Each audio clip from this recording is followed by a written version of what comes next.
আমরা আজকের ক্লাস শুরু করতে যাচ্ছি। আজকের ক্লাস হচ্ছে থার্মোডাইনামিক্সের 26 নম্বর ক্লাস। আজকে আমরা রেফ্রিজারেশনের উপর আরও বেশ কিছু অঙ্ক করব। তো আজকের প্রথম অঙ্কটা হচ্ছে এই অঙ্কটা। প্রথম অঙ্ক আমাদের। অঙ্কটা একটু পড়ো। অঙ্কটা সোজা অঙ্ক, কিন্তু এককের একটু সমস্যার কারণে আমি করাই দেবো, যে বিটিও একক আছে তো। আচ্ছা, অঙ্কটা পড়ি। একটি রেফ্রিজারেটর -10 ডিগ্রি ফারেনহাইট থেকে -10 ডিগ্রি ফারেনহাইট থেকে 80 ডিগ্রি ফারেনহাইটের মধ্যে চলে। 10 ডিগ্রি ফারেনহাইট থেকে 80 ডিগ্রি ফারেনহাইটের মধ্যে চলে। রেফ্রিজারেটরটি ঠান্ডা কক্ষ থেকে 15,000 BTU British thermal unit per hour হারে তাপ শোষণ করে। রেফ্রিজারেটর চালাতে কত শক্তির দরকার হয়? কত শক্তির দরকার হয়? তো প্রথমে আমরা ওই রেফ্রিজারেশন সিস্টেমের চিত্রটা এঁকে ফেলি। এটা লাগুক আর না লাগুক আমরা আঁকবো, আঁকলে আমাদের জিনিসটা ক্লিয়ার হবে, ডাটা গিভেনটা লিখতে সুবিধা হবে। তাহলে এখানে একটা ঘর আছে, এটা একটা রেফ্রিজারেটর, এখান থেকে এদিকে আসবে। এই অঙ্কটা সোজা অঙ্ক, কিন্তু আমি জাস্ট এককের সমস্যাটা মিটমাট করার জন্য এখানে অঙ্কটা করাইতেছি। এটা দিলাম Q1, এটা হচ্ছে Q2, এটা হচ্ছে টি মিনিমাম, এটা হচ্ছে টি ম্যাক্সিমাম। ঠিক আছে? আচ্ছা, আমাদের এখন ডাটা গিভেনগুলো লিখে ফেলি। যে এটা হচ্ছে টি মিনিমাম, ও ডব্লিউ দিতে হবে, ডব্লিউটা দিয়ে দিই। এই যে ডব্লিউ, এটা ঠিক আছে। এখন আমরা ডাটা গিভেন লিখবো। ডাটা গিভেন লিখতে যে দেখি এককের বিরাট সমস্যা এখানে। টেম্পারেচার শব্দ আছে ফারেনহাইটে। এই যে এখানে দেখো আমাদের এখানে দেওয়া আছে মাইনাস, মানে টি মিনিমাম দেওয়া আছে। আমি ডাটা গিভেন লিখি, টি ডাটা গিভেন, ডাটা গিভেন টি মিনিমাম দেওয়া আছে, টি মিনিমাম ইজিক্যাল হচ্ছে -10 ডিগ্রি ফারেনহাইট, 10 ডিগ্রি ফারেনহাইট। আর টি ম্যাক্সিমাম দেওয়া আছে তোমার, টি ম্যাক্সিমাম দেওয়া আছে তোমার 80 ডিগ্রি ফারেনহাইট। এখন ঘটনা হয়েছে এই ফারেনহাইটে কি আমরা অঙ্ক করবো? যে আমরা সেন্টিগ্রেড থাকলে কেলভিন নিয়ে করি, সেন্টিগ্রেড থাকলে আমরা কেলভিন নিয়ে করি, তাহলে ফারেনহাইট থাকলে আমরা কি করব? এটা প্রশ্ন না একটা। সেন্টিগ্রেড থাকলে তো আমরা কেলভিন নিয়ে করি, ফারেনহাইট থাকলে আমরা কি করব? আচ্ছা, এটা গেলো একটা প্রশ্ন। আর মেইন যে প্রশ্ন, বেসিক যেটা, আমরা কেন ক্যালভিনে নেব, সেন্টিগ্রেডটাই কেন ক্যালভিনে নেই? প্রশ্ন আসে না কখনো মাথায় যে থার্মোডাইনামিক্সের আমরা সব অঙ্কই ক্যালভিনে নিয়ে কেন করি? আমরা সেন্টিগ্রেডে রাখলে করলে সমস্যাটা কি? তাই না? এই প্রশ্ন কি কখনো করছো কাউকে? মানে কেউ করে না আসলে, এটা একটা অভ্যাস হয়ে গেছে যে এটা প্রশ্ন করতে হয় না। এটা মানে পলিটেকনিকে তোমরা করে আসছো, এখানে হয়তো পড়তেছো, কিন্তু কখনোই আমাকেও কিন্তু কেউ করে নাই যে কেন ক্যালভিনে নেই। একটা উত্তর হতে পারে এরকম যে আমাদের যে সূত্রগুলো, এটা সবাই দেয় আর কি, এরকম যে সূত্র যেগুলো আছে থার্মোডাইনামিক্সের সব সূত্রগুলো ক্যালভিনে কনভার্ট করে করা হয়, যার কারণে আমরা সব ক্যালভিনে করি। এটাও কিন্তু ঠিক না। ক্যালভিনে কেন করবে? আমার কথা হচ্ছে সূত্র কেন ক্যালভিনে করবে? মেইন প্রশ্নটা হচ্ছে এইটা, যে আমরা সেন্টিগ্রেডটা ক্যালভিনে নিয়ে অঙ্ক করার নিয়ম। এটা কেন নিয়ম? যে উত্তর হলো এটা যে থার্মোডাইনামিক্সের যত সূত্র আছে সব প্রমাণ করা হয়েছে ক্যালভিনে নিয়ে। এখন সেকেন্ড প্রশ্ন হচ্ছে ক্যালভিনে নিয়ে কেন প্রমাণ করলো, সেন্টিগ্রেড নিয়ে প্রমাণ করলো না কেন? সহজ উত্তরটা কিন্তু আসলে কেউ জানে না। সহজ উত্তরটা হলো আমরা কখনোই কোনো অঙ্কে মাইনাস টেম্পারেচার নিয়ে অঙ্ক করব না, মাইনাস টেম্পারেচার নিয়ে অঙ্ক করব না। আমরা কি করব, এটারে পজিটিভ ধরবো। এখন ক্যালভিন স্কেল আছে, ক্যালভিন স্কেলে কখনো মাইনাস টেম্পারেচার হয় না। অ্যাবসলিউট জিরো হয়েছে কত? -273, তাই না? ওইটা মাইনাসটা আসে না। তুমি দেখো যে সেন্টিগ্রেড -10 ডিগ্রি সেন্টিগ্রেড তুমি ক্যালভিন করো, কখনোই মাইনাস আসবে না। ক্যালভিন করলে মাইনাস আসে না। থার্মোডাইনামিক্সে আসলে আমরা কখনো মাইনাস টেম্পারেচার দিয়ে অঙ্ক করবো না। এখন ঘটনা হয়েছে এখানে -10 ডিগ্রি ফারেনহাইট আছে, ঠিক আছে? এখানে -10 ডিগ্রি যে ফারেনহাইট আছে, এটার কি করব? এটা কি এটা দুইভাবে করা যায়। এইটার আমরা ক্যালভিনে নিয়ে করতে পারি, আবার বইয়ে দেখবো এটা র্যাঙ্কিংয়ে নিয়ে করছে। আমরা এটা ক্যালভিনে নিয়ে করতে পারি, আর এটা বইয়ে কি করছে, র্যাঙ্কিংয়ে নিয়ে করছে। আমরা এই অঙ্কটা করতে পারি, কিন্তু ক্যালভিনে নিয়ে করতে পারি। তুমি দেখো একই একই অ্যান্সার আসবে। -10 ডিগ্রি ফারেনহাইটে তুমি যে 9/5 টাইপ কি কি যেন প্রমাণ আছে না, তাপমাত্রা থেকে ওখানে প্রমাণ করে দেখো এটা ক্যালভিনে নিলে কত আসে। আর র্যাঙ্কিংয়ে নিলে কি করতে হবে, র্যাঙ্কিংয়ে নিয়ে করবো এটা আমরা, কারণ হচ্ছে কি র্যাঙ্কিংয়ে নিয়ে করা সহজ হবে, কারণ 460 যোগ বিয়োগ করবো শুধু। ফারেনহাইটের সাথে 460 আমরা যোগ এবং বিয়োগ করব। তাহলে আমাদের কি ফারেনহাইট থেকে র্যাঙ্কিংয়ে চলে আসবে। তাহলে আমি যদি র্যাঙ্কিং করি এটারে, তো র্যাঙ্কিং করলে এটা কোনো সমস্যা, আমি ক্যালভিন নিয়ে করতেছি একটু পরে, দাঁড়াও। এটা যদি র্যাঙ্কিং নিয়ে করি বইয়ের মধ্যে -10 প্লাস হচ্ছে 460, এটা র্যাঙ্কিং হয়ে গেছে, সমান সমান হবে তোমার 450 র্যাঙ্কিং। এই যে পজিটিভ চলে আসছে, তাই না? আর টি ম্যাক্সিমাম কত? টি ম্যাক্সিমাম ইজিক্যাল টু, টি ম্যাক্সিমাম দেওয়া আছে 80 ডিগ্রি ফারেনহাইট, 80 ডিগ্রি ফারেনহাইট। এটার আমি যদি ক্যালভিন করি তাহলে 80, ক্যালভিন না সরি, র্যাঙ্কিং যদি করি 80 যোগ কত 460, তাহলে কত আসে দেখো, 80 যোগ 460, এটা আসবে তোমার 540 ডিগ্রি র্যাঙ্কিং, 540 র্যাঙ্কিং। ঠিক আছে, আচ্ছা আমরা ক্যালভিন নিয়ে পরে করি, আগে র্যাঙ্কিং নিয়ে করি। আচ্ছা এইটা আসলো। আর এখানে আরেকটা জিনিস দেওয়া আছে, ঠান্ডা কক্ষ থেকে মানে যে এখান থেকে তাপ শোষণ করে, রেফ্রিজারেটরটা শোষণ করে, মানে Q1 দেওয়া আছে, Q1 এর পরিমাণ দেওয়া আছে তোমার 15,000 British thermal unit, British thermal unit per hour, মানে প্রতি ঘন্টায় এত, প্রতি ঘন্টায় এত। এটারে ঘন্টায় না করে তুমি সেকেন্ডে করো, সেকেন্ডে করো। আর বিটিউরে আমি আমরা আসলে এই একক অঙ্ক করি নাই কখনো, আমরা করছি কিলোজুল পার সেকেন্ডে, তাই না? কিন্তু এখানে বিটিউ পার আওয়ার আছে। তাহলে এক কাজ করি, আমরা জানি 1 বিটিউ সমান সমান, এটা মুখস্থ রাখবা, 1 বিটিউ সমান সমান 252 ক্যালোরি, 252 ক্যালোরি। তাহলে এটার আমি 252 যদি গুণ দিই, তাহলে 15 1 2 3 ইন্টু 252, এইটা হয়ে গেল তোমার ক্যালোরি পার আওয়ার। এটা কি হয়ে গেল? Calorie per hour. এখন যদি আমি কিলো ক্যালোরি করি তাহলে 1000 দিয়ে ভাগ দিব, আবার কিলো ক্যালোরি যদি আমি 4.2 তে গুণ দেই, ঠিক আছে? আচ্ছা আমি এটা বাইরে করি, হ্যাঁ বাইরে করলে তোমাদের জন্য সুবিধা হবে, দাঁড়াও করছি আমি, ওইটাকে কনভার্ট করে আমরা বাইরেটা কনভার্ট করি। আমাদের ছিল কত? ছিল হচ্ছে 15,000, Q1 এর মান আছে, Q1 এর মান হচ্ছে 15,000, Q1 equal to 15 1 2 3 15,000 BTU, BTU per hour. এটা আমরা করলাম কি 15 ইন্টু 252, আমরা জানি 1 BTU সমান 252 ক্যালোরি, এটার আমরা 1000 তে ভাগ দিলাম, তাহলে এটা হয়ে যাবে কিলো ক্যালোরি পার আওয়ার। মানে 15,000 BTU ছিল, এটার প্রথমে 252 দিয়ে গুণ করলাম, ক্যালোরি হইলো, আর 1000 ভাগ দিলাম, কিলো ক্যালোরি হইলো। এখন এইটার যদি আমি 4.2 দিয়ে গুণ দিই, তাহলে এটা হয়ে যাবে তোমার কিলোজুল পার আওয়ার হয়ে যাবে, কিলোজুল পার আওয়ার। আবার এইটার যদি আমি 3600 দিয়ে ভাগ দিই, এই টোটালটার আমি যদি 3600 দিয়ে ভাগ দিই, আমি যদি 3600 দিয়ে ভাগ দিই, এরকম 3600 দিয়ে ভাগ দিই, তাহলে এটা হয়ে যাবে kilojoule per second, kilojoule per second. এই দেখো আমাদের এই পরিস্থিতি এককে চলে আসছে, ঠিক আছে? তাহলে কত আসে দেখো তো কিলোজুল পার সেকেন্ড, এটা এটা আমি যদি করি, ধরো আমি ক্যালকুলেশন করে আসতেছি, এটা আসবে তোমার 4.41, এটা আসবে 4.41 কিলোজুল পার সেকেন্ড। তাহলে আমি এটা লিখে ফেলি এখানে, এই যে তোমার এই যে এখানে Q1 ইজিক্যাল টু এত BTU পার আওয়ার ছিল, এত BTU পার আওয়ার ছিল, BTU পার আওয়ার ছিল, এটার আমরা করছি কি 4.41 কিলোজুল পার সেকেন্ড করে ফেললাম, ঠিক আছে? আমি একটা চেঞ্জ করে ফেললাম আর কি আগেই।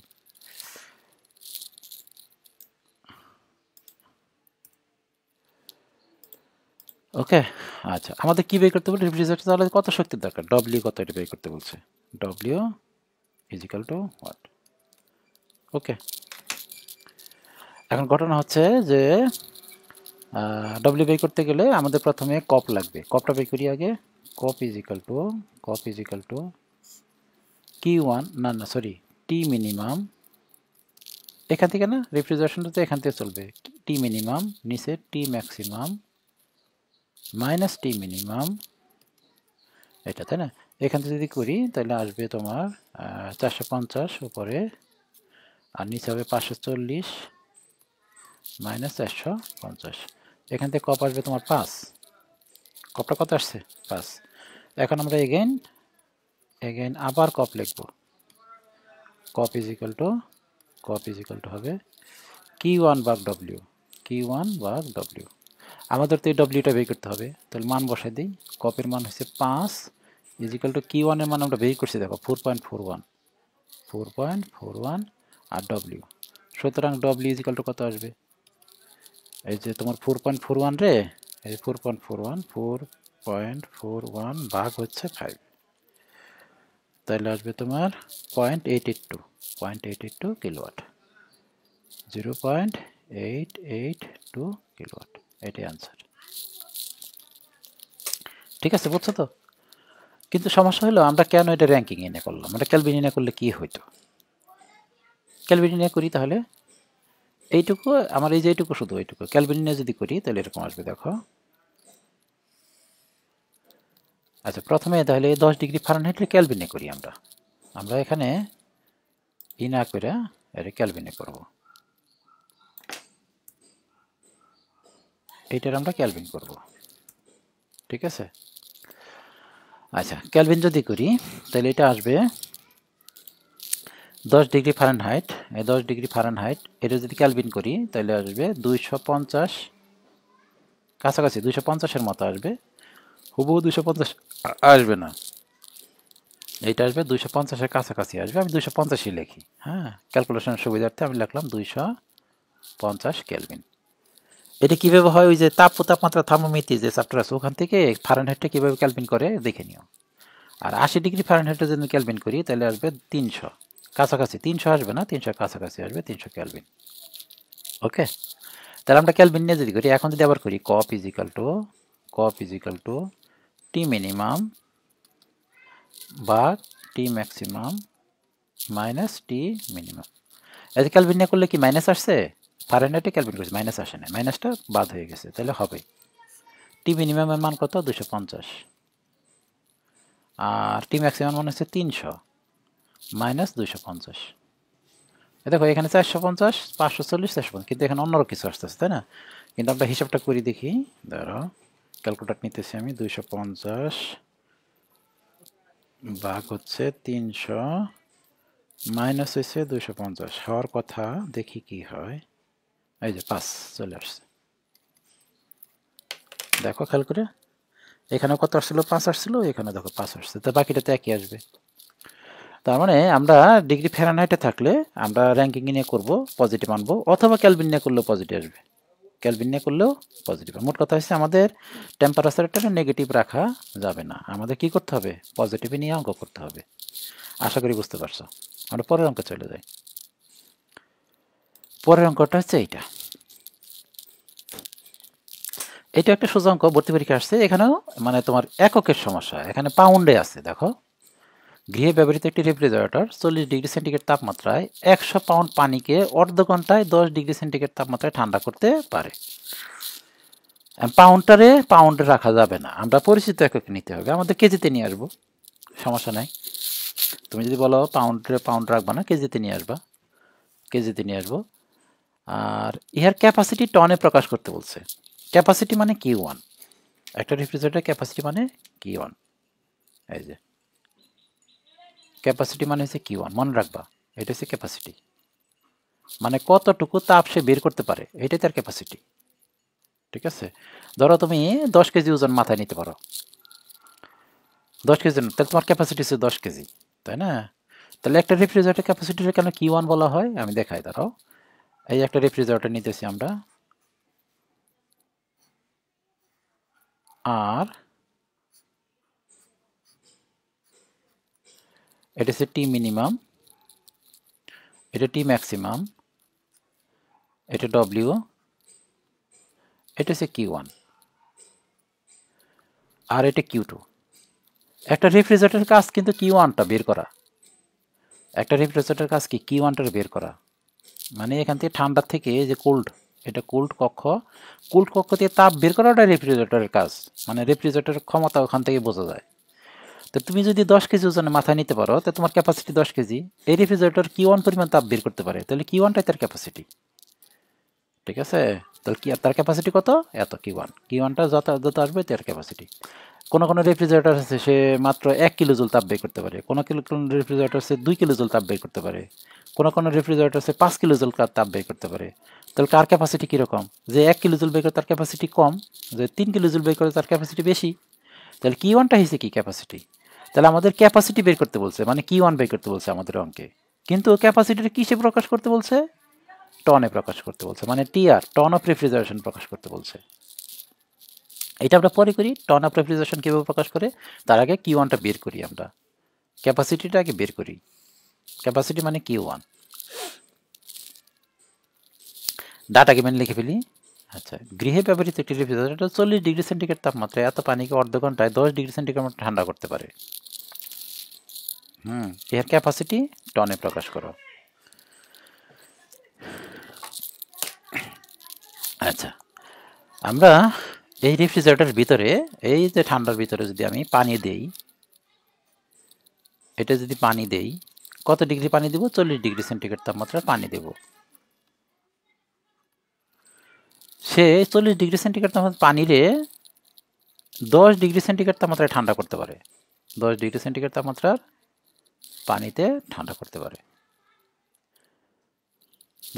বুঝতে পারছো, মানে 40 ডিগ্রি সেন্টিগ্রেড তাপমাত্রা পানি যদি দেই, তাহলে রেফ্রিজারেটরটা 10 ডিগ্রি সেন্টিগ্রেড তাপমাত্রায় ঠান্ডা করতে পারে। এখন ঘটনা হচ্ছে 40 থেকে পানি যদি 10-এর নামে, তাহলে তাপ একটা বর্জন করবে, এই বর্জনকৃত তাপটা হচ্ছে কিউ1, আমরা এই কিউ1টা বের করতে বলছে। 40 ডিগ্রি সেন্টিগ্রেড তাপমাত্রার পানিকে আমরা 10 ডিগ্রি সেন্টিগ্রেড তাপমাত্রায় যদি আনি, তাহলে যে তাপটা বর্জন করবে, এই বর্জনকৃত তাপটাই কিউ1। ঠিক আছে, তাহলে আমাদের এখানে এম এর মান কত দেওয়া আছে দেখি, এখানে সূত্র কি হবে বলো দেখি, সূত্র হবে কিউ1 হবে এম এস টি, কিউ1 হবে এম এস টি। ঠিক আছে, কিউ1 হবে এম এস টি। এখন আমরা দেখবো যে এম এর মান কত দেওয়া আছে, এস এর মান আমরা ধরে নিব, টেম্পারেচারের মান তো বোঝাইতে 40 থেকে 30, তাই না, তার আমাদের কোনো সূত্র লাগে না, কিন্তু কপের সূত্র লাগে না, কিচ্ছু লাগে না, শুধু এমএসটি করলে আমাদের অঙ্ক হয়ে যাবে।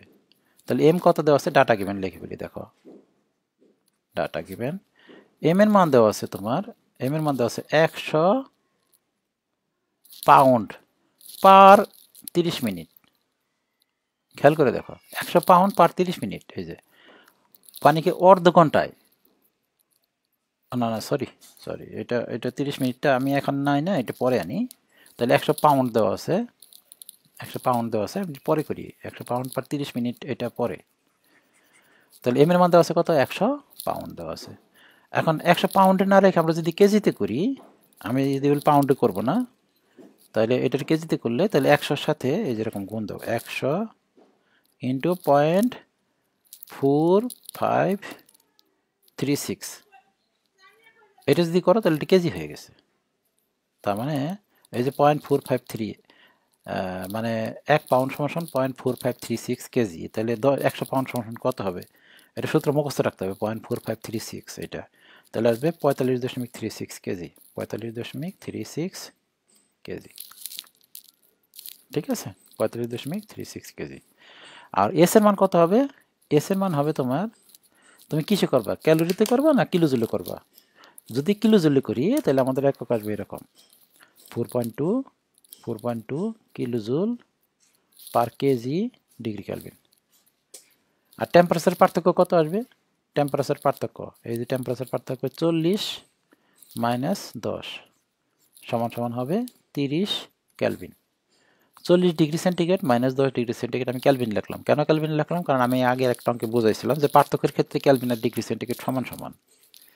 তাহলে 40 মাইনাস 10 ইজিক্যাল টু 30 ক্যালভিন। এখন আমি যদি বসাই দিলেই হয়ে যাবে অঙ্কটা। এম এর মান কত বসাবো, এম এর বসাবো 45.36 কেজি, এই যে কেজি লিখলাম, ইন্টু এস এর মান কত 4.2, এটা কিলোজুল পার কেজি ক্যালভিন। আর টেম্পারেচার পার্থক্য কত, ইন্টু 30 ক্যালভিন। কাটাকাটি যদি দেই আমরা, দেখো এই কেজি আর এই কেজি কাটাকাটি যাবে, এই এই কেজি কাটাকাটি যাবে, এই ক্যালভিন আর এই ক্যালভিন কাটাকাটি, শুধু একক থাকবে কি কিলোজুল। তাহলে সমান এখান থেকে অ্যান্সার আসবে আচ্ছা, এটা কত আসবে হিসাবটা করে নিই। হিসাবটা করে তারপর আমি 10 মিনিটের 30 মিনিটের একটা ব্যাপার আছে ওইটা বুঝাইতেছি। তাহলে 45.36 ইন্টু 4.2 ইন্টু 30, তাহলে এখানে আসবে তোমার 5715.36 কিলোজুল। আচ্ছা, এই যে এখানে যে কিলোজুল তাপটা বের করলো, এই কিলোজুল তাপটা অর্ধ ঘন্টায় বের করে, আধা ঘন্টা সময় বের করে। এই যে এত কিলোজুল তাপ বের করে, এই এই তাপটা কত ঘন্টা সময় বের করে? আধা ঘন্টায়। তাহলে আমরা বলতে পারি এত কিলোজুল পার 30 মিনিট, এত কিলোজুল পার 30 মিনিট। তাহলে আমি যদি এটা সেকেন্ড করি, সেকেন্ড করলে কত আসে? আমি 30 মিনিটে 60 দিয়ে গুণ দিব, তাহলে সেকেন্ড চলে যাবে। তাহলে আমি যে 60 দিয়ে যদি এটা করি তাহলে এরকম আসবে, দেখো 5715.36 আর 30 ইন্টু 60, এটা হবে কিলোজুল পার সেকেন্ড। তাহলে কত আসে? ভাগ 30, তাহলে আসবে তোমার 3.1728 কিলোওয়াট, সমান সমান আসবে 3.1782 কিলোজুল পার সেকেন্ড, এটা আসবে। আমাদের অঙ্কে কিন্তু কিউয়ানটা বের করতে বলছে, ক্যাপাসিটি বের করতে বলছে, তাই না? দেখো আমাদের অঙ্কে কিন্তু ক্যাপাসিটি বের করতে বলছে, কিন্তু ক্যাপাসিটিটা চাইছে টনে, ক্যাপাসিটিটা চাইছে টনে। এখন আমরা টনে কনভার্ট করে দিব, তাইলে হয়ে যাবে। আমাদের অঙ্কে ক্যাপাসিটি চাইছে, ক্যাপাসিটিটা কিসে চাইছে? টনে চাইছে, কিন্তু আমাদের ক্যাপাসিটি আসছে কিলোজুল পার সেকেন্ড আসছে। এই যে দেখো এককটা কিসে আসছে? এককটা আসছে কিলোজুল পার সেকেন্ড। এটারে আমি টিআরে প্রকাশ করবো, টনে প্রকাশ করব। তাহলে নিয়ম হইলো এই যেরকম, আমরা একটা সূত্র জানি, সূত্রটা প্রমাণ করছিলাম আমরা, 3.5 কিলোজুল পার সেকেন্ড সমান সমান হয়েছে 1 টিআর, 1 টন। আমি টন লিখলাম আর কি, 1 টিআর, টন অফ রেফ্রিজারেশন। সুতরাং 1 কিলোজুল পার সেকেন্ড সমান সমান হবে 1/3.5 টন। সুতরাং আমাদের কত আসছে? 3.1782, 3.1782 kilojoule per second is equal to হবে 1 ইন্টু 3.1782 ভাগ 3.5। এখান থেকে ক্যালকুলেশন করলে যেটা আসবে ওইটাই, ভাগ 3.5 সমান সমান আসছে তোমার 0.907, 0.907 সমান সমান 0.907 টন। এটি আনসার। বুঝতে পারছো? সোজা অঙ্ক, কিন্তু শুধু এককের একটু ঝামেলা আছে, এই জন্য অঙ্কটা করাই দিলাম। ওকে, আমরা পরের অঙ্কে যাব। পরের অঙ্কটা হচ্ছে এইটা।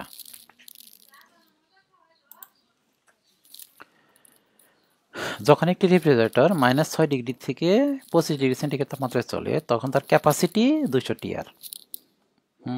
ক্যাপাসিটি তো বুঝতে, এখন ক্যাপাসিটি মানে কি? কিউয়ান। ক্যাপাসিটি মানে হচ্ছে কিউয়ান।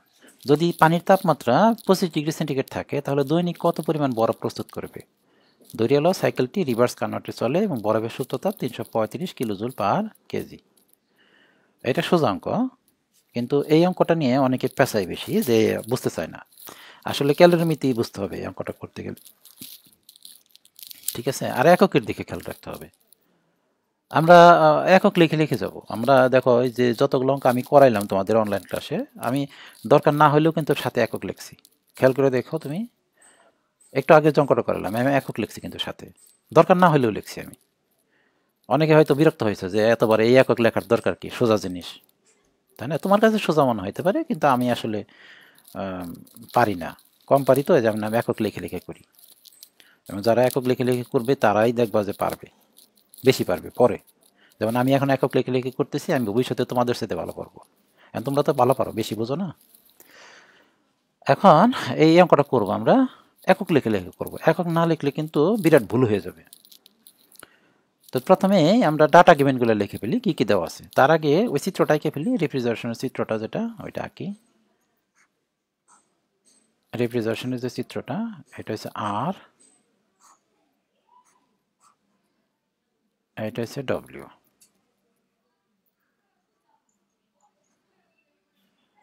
এটা হচ্ছে টি মিনিমাম, এটা হচ্ছে টি ম্যাক্সিমাম, এটা Q1 আর এটা হচ্ছে Q2। আমাদের কি কি দেওয়া আছে লিখে ফেলি। ডাটা গিভেন, ডাটা -6 থেকে 25 ডিগ্রি সেন্টিগ্রেড তাপমাত্রার মধ্যে চলে, তার মানে টি মিনিমাম দেওয়া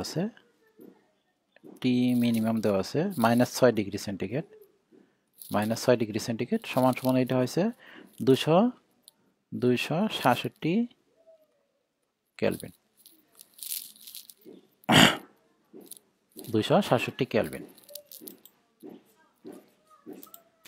আচ্ছা, টি মিনিমাম হলো এটা, টি ম্যাক্সিমাম কত হবে দেখো, T maximum is equal to 25 degree centigrade, 25 degree centigrade, 25 degree centigrade যদি ক্যালভিন করি 298 ডিগ্রি ক্যালভিন হবে, 298 ক্যালভিন।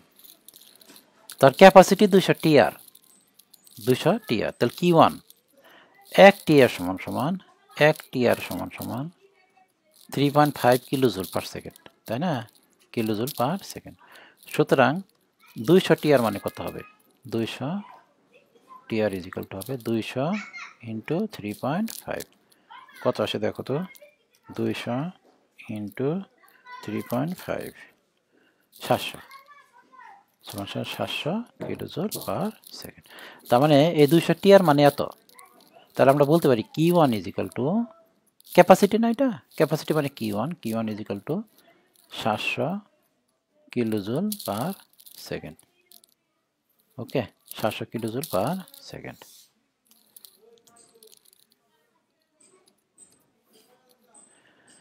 আচ্ছা, এটা গেল আমাদের রেফ্রিজারেশন সিস্টেমে ডাটা দেওয়া আছে। যদি পানির তাপমাত্রা 25 ডিগ্রি সেন্টিগ্রেড থাকে তাহলে দৈনিক কত পরিমাণ বরফ প্রস্তুত করবে। পানি থেকে বরফ পড়তে হবে, পানির পরিমাণ কত দেওয়া আছে, পানি তাপমাত্রা মনে করি পানির পরিমাণ হচ্ছে, আমি ধরে নিই, হ্যাঁ, কি পরিমাণ বরফ বানাতে হবে। তাহলে মনে করি আমি একটু লিখি তারপরে তোমার বুঝতে পারবো। মনে করি m পরিমাণ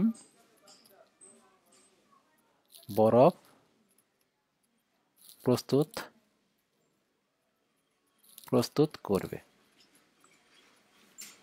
মনে করি m পরিমাণ বরফ প্রস্তুত করবে। আমরা কতটুকু বরফ বানাই জানাবে এই রেফ্রিজারেটর যেটা বের করবো। আচ্ছা, m পরিমাণ বরফ বানাতে m পরিমাণ পানি লাগবে, তাই না, m পরিমাণ বরফ প্রস্তুত করতে m পরিমাণ পানি লাগবে। ঠিক আছে, ধরে এলো সাইকেলটি রিভার্স কার্নোট সাইকেলে চলে, বরফের সূত্রতাপ এত, বরফের সূত্রতাপ এত। এই ডাটাগুলো এখানেই থাক, হ্যাঁ, এই ডাটাগুলো এখানেই থাক। আমরা আগে পানির ব্যাপারটা ক্লিয়ার করি। বলছে এটার ভিতরে আমরা পানি দিতে হবে, m পরিমাণ পানি দিলাম, m পরিমাণ পানি দিলে m পরিমাণ বরফই তৈরি হবে। m পরিমাণ পানি দেব, কত ডিগ্রি পানি দেব, 25 ডিগ্রি থেকে। যদি পানির তাপমাত্রা 25 ডিগ্রি সেন্টিগ্রেড, মানে এখানে যে পানিটা আমি ফ্রিজের ভিতরে ঢোকাবো তার তাপমাত্রা কত, 25 ডিগ্রি। 25 ডিগ্রি পানি থেকে তাহলে 25 ডিগ্রি সেন্টিগ্রেডের পানি আছে, 25 ডিগ্রি সেন্টিগ্রেডের m পরিমাণ পানি আছে, m পরিমাণ পানি। এইটারে কি করতে হবে, বরফ বানাইতে হবে। আচ্ছা, 25 ডিগ্রিতে প্রথমে আমি কত করব, 0 ডিগ্রি সেন্টিগ্রেড তাপমাত্রা পানি করব, 0 ডিগ্রি সেন্টিগ্রেড পানি। এই 0 ডিগ্রি পানিরে আমি 0 ডিগ্রি সেন্টিগ্রেড তাপমাত্রা বরফ করব, 0 ডিগ্রি সেন্টিগ্রেডের বরফ করব। এই 0 ডিগ্রিরে আমরা যা ফ্রিজ ইউজ করতেছি ওই ফ্রিজে -6 ডিগ্রি বরফ করতে পারে, -6 ডিগ্রির বরফ করতে পারে। কীভাবে বুঝলাম, কারণ রেফ্রিজারেটর -6, এটা সর্বনিম্ন কত, -6 না। তাহলে আমরা যে রেফ্রিজারেটর ব্যবহার করতেছি সেই রেফ্রিজারেটর দ্বারা আমরা -6 ডিগ্রি পর্যন্ত বরফ বানাইতে পারবো। তাহলে 25 ডিগ্রি সেন্টিগ্রেড তার পানিরে প্রথমে 0-তে নিলাম, পানি 0 থেকে 0 বরফ, 0 বরফ থেকে -6 ডিগ্রি বরফে আমরা নিতে পারবো। কিন্তু আমাদের অঙ্কে বলছে শুধু বরফ বানাইতে, তাহলে এখানেই তো বরফ হয়ে গেছে, খেয়াল করে দেখো তো, এখানেই তো বরফ হয়ে গেছে, নিচে যাওয়ার দরকার কি। আমাদের যুক্তিতে আসো, লজিকে আসো, যে আমাদের বলছে বরফ বানাইতে বলে, আমাদের তো বলে নাই -6 বরফ বানাইতে হবে। কিন্তু যে রেফ্রিজারেটর আমরা ব্যবহার করতেছি ওই রেফ্রিজারেটর -6 দিয়ে বরফ বানাইতে পারবে, কারণ সর্বনিম্ন কত তার -6, এই দেখো -6, তাই না? তাহলে সে -6 বরফ বানাইতে পারবে, -5 বরফ বানাইতে পারবে, -4 বরফ বানাইতে পারবে, -3 ডিগ্রি সেন্টিগ্রেডের বরফ বানাইতে পারবে। ঠিক আছে, তাহলে এই রেফ্রিজারেটর তো -3, -5, -4, -2, -1 বরফ বানাইতে আমরা পারবো। কিন্তু অঙ্কে কি বলে দিছে যে -2 ডিগ্রির বরফ বানাইতে হবে, কিংবা -6 ডিগ্রির বরফ বানাইতে হবে, কিংবা -5 ডিগ্রির বরফ বানাইতে হবে? কিছুই বলে নাই, শুধু বলছে বরফ বানাইতে। তাহলে আমরা লজিক্যালি আমরা 0 ডিগ্রি বরফ বানাইলে আমাদের কাজ শেষ হয়ে যাবে এই যেখানে। তার মানে আমরা এইটুকুর ভিতরে কাজ করব, মানে 25 ডিগ্রি সেন্টিগ্রেড তাপমাত্রা বরফকে আমরা 0 ডিগ্রির বরফ বানাবো। 25 ডিগ্রি সেন্টিগ্রেড তাপমাত্রা বরফকে 0 ডিগ্রির বরফ বানাবো। ঠিক আছে, আমরা -6 যাব না। ওকে, এখন 25 থেকে 0 ডিগ্রি বরফে আনতে গেলে তার সূত্র কি কি হবে দেখো। আমি যদি এখানে পানি রাখি, পানিটা তাপ বর্জন করবে, বর্জনকৃত তাপটা হচ্ছে Q1, তাহলে Q1 ইজিক্যাল সূত্র হবে, Q1 ইজিক্যাল সূত্র হবে mst প্লাস হয়েছে ml। এই যে এখানে হচ্ছে mst আর এখানে হচ্ছে কত ml, এই দুইটাই হবে mst প্লাস ml। বুঝতে পারছি, mst প্লাস ml। ওকে, নাকি আরো সূত্র হবে? নিচে যাবা, নিচে গেলে আবার আর একটা mst দিতে হবে, কিন্তু mst তুমি দিবা কেন? কারণ -6 তো আমরা যাবো না। ঠিক আছে, আচ্ছা এটা Q1, মানে আমি এখানে যদি পানি রাখি, পানি তাপ বর্জন করবে, এটা হচ্ছে Q1। তাহলে আমরা শুরু করি, মনে করি m পরিমাণ বরফ জমানো সম্ভব। আমরা একক লিখে করব, হ্যাঁ একক লিখে করব। তাহলে Q1 ইজিক্যাল টু, আমরা বের করি, দেখো Q1 equal to mst plus হয়েছে ml। মান বসাই দিই, m এর মান আমি জানি না, তাহলে m এর মান mই রাখলাম। যেটার মান জানি না তার একক বসাইতে হয় না, যার মান আমি জানি না তার একক বসাইতে হয় না। m এর মান জানি না, ইন্টু s পানির আপেক্ষিক তাপ কত? 4.2। একক কি? একক হচ্ছে kilojoule per kg kelvin, kilojoule per kg kelvin. Into temperature পার্থক্য কত? ও আমি ধাপটা তো ফেলছি, তার মানে আমাদের ধাপটা হচ্ছে এরকম, 25 ডিগ্রি সেন্টিগ্রেড থেকে 25 ডিগ্রি সেন্টিগ্রেডের পানিকে আমাদের প্রথমে 0 ডিগ্রি পানিতে নিতে হবে, 0 ডিগ্রি সেন্টিগ্রেডের তাপমাত্রা পানিতে নিতে হবে, এই 0 ডিগ্রি পানিকে আবার 0 ডিগ্রি সেন্টিগ্রেডের বরফে নিতে হবে। তাহলে 25 থেকে 0-তে নামবো, তাহলে তাপমাত্রা পার্থক্য হচ্ছে 25, এটা হচ্ছে ক্যালভিন। ক্যালভিন কেন লিখলাম? কারণ 25 থেকে 0 বাদ দিলে 25 থাকে, তাই না? সেন্টিগ্রেড আর ক্যালভিন সমান সমান পার্থক্যের ক্ষেত্রে, তাহলে mst হয়ে গেল, প্লাস হয়েছে ml। m এর মান আমি জানি না, m এর মান mই রাখলাম, এককে বসাবো না, ইন্টু l এর মান অঙ্কে দেওয়া আছে, দেখো 335 kilojoule per KG, 335 kilojoule per KG. ঠিক আছে, কিলোজুল পার কেজি। এখন দেখো আমাদের এই Q1 এর মান অঙ্কে দেওয়া আছে, কিন্তু Q1 এর মানটা একটু বসাই দাও, এটার মান হচ্ছে 700, একক কি হবে? কিলোজুল, আচ্ছা সরি এখানে একটু মুছে দিয়ে নেই, এই Q1 এর মান তো অঙ্কে দেওয়া আছে, ভালো করে খেয়াল করে দেখো, এই যে 700 কিলোজুল পার সেকেন্ড, আমরা এটা বসাই দিতে পারি না? এই Q1 এর বদলে আমরা 700, একক হবে কিলোজুল পার সেকেন্ড। ঠিক আছে, এখান থেকে ক্যালকুলেশন করলে m এর মান চলে আসবে। সুতরাং m ইজিক্যাল টু হবে, আমি একটু ক্যালকুলেশন করি, হ্যাঁ এটা হচ্ছে 700 4.2,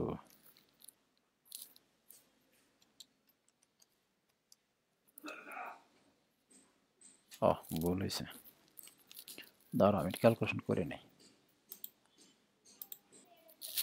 এটা আসবে 1.59। এখন একক কি আসে এটা দেখতে হবে আমাদের, এককটা একটু কাটাকাটি দিই, দেখো এই পাশে কিলোজুল, এই যে এই পাশে কিলোজুল, আর এই কিলোজুল কাটাকাটি যাবে,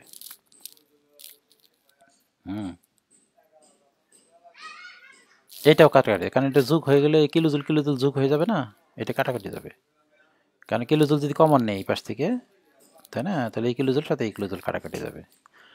আচ্ছা, তারপর দেখো এই ক্যালভিনের সাথে এই ক্যালভিন কাটাকাটি যাবে, তাই না, তাহলে অ্যান্সার থাকতেছে কেজি, এই পাশে থাকতেছে কেজি, আর এই পাশে থাকতেছে সেকেন্ড। এই পাশে কেজি আর এই পাশে উল্টাপাল্টা করলে এখানে এককটা আসলে এইটা আসবে, এটা আসবে কেজি পার সেকেন্ড, এম এর মানে এত কেজি পার সেকেন্ড। এখন অনেকে এখানে অ্যান্সার দিয়ে দেওয়ার চেষ্টা করবে, তাই না, অ্যান্সার তো হয়ে গেছে, কিন্তু এটা অ্যান্সার হয় নাই। হয় নাই কেন বলো দেখি? কারণ এম এর মানে 1.59 কেজি পার সেকেন্ডে আসছে, কিন্তু সেকেন্ডে বড় কত এটা চায় নাই তো, এম এর মান সেকেন্ডে চায় নাই, এম এর মান চাইছে তোমার দৈনিক, একদিনে কত, বুঝছো, এম এর মান আসছে 1.59 কেজি পার সেকেন্ড আসছে, কিন্তু আমাদের অ্যান্সারটা সেকেন্ডে চাই নাই, এসে দিনে, পার ডেতে কত, পার ডেতে কত, তাহলে এটার আমরা সেকেন্ডে ডে বানাবো, তাহলে এটাকে কনভার্ট করে দেখো এরকম 1.59 একক হয়েছে কেজি, আর নিচে হয়েছে কত 1 সেকেন্ড, কনভার্ট করতেছি। তাহলে পরের লাইনে দেখো 1.59 একক কি কেজি, আর 1 সেকেন্ডে যদি আমি দিন বানাইতে চাই তাহলে একের প্রথমে ভাগ দিতে হবে, একের কি দিয়ে ভাগ দিতে হবে, ভাগ দিতে হবে না গুণ দিতে হবে, আচ্ছা ভাগ দিতে হবে, ভাগ দিতে হবে, সরি, প্রথমে 24 ঘন্টায় একদিন, তাই না, তারপরে 60 ইন্টু 60, তাহলে এটা হয়ে যাবে ডে। 1 সেকেন্ডে আমি দিন বানাইছি, 1 সেকেন্ডে প্রথমে 60 দিয়ে ভাগ দিছি, প্রথমে মিনিট হয়েছে, তারপর আবার 60 দিয়ে ভাগ দিছি ঘন্টা হয়েছে, তারপর 24 দিয়ে ভাগ দিছি দিন হয়েছে, সেকেন্ড না এটা, সেকেন্ডে প্রথমে 60 দিয়ে ভাগ দিছি মিনিট হয়েছে, তারপরে 60 দিয়ে ভাগ দিছি ঘন্টা হয়েছে, 24 ঘন্টা, তারপরে ঘন্টারে আমি ঈদে ভাগ দিছি 24 দিয়ে ভাগ দিছি, দিন হয়ে গেছে। এখানে ক্যালকুলেশন করে দেখো, ক্যালকুলেশন করলে আসবে তোমার 33.33.33 কেজি, না সরি, বলাইতেছে, আবার ভুল করতেছি, এইটা হবে তোমার 131745.54, এটা হচ্ছে KG per day, KG per day, okay, এটাই অ্যান্সার। আমরা এই ধরনের অঙ্ক আরেকটা করব আগামী ক্লাসে, এই যে তোমার উদাহরণ অনুশীলনীতে একটা অঙ্ক আছে, যদি একটি perfect hit engine 20 degree centigrade পানি সরবরাহ ব্রাইনের তাপমাত্রা দেওয়া আছে, ওই অঙ্কটা আমরা আগামী ক্লাসে করব, ঠিক আছে, তাহলে আজকের ক্লাস আমরা এখানে শেষ দিচ্ছি, খোদা হাফেজ।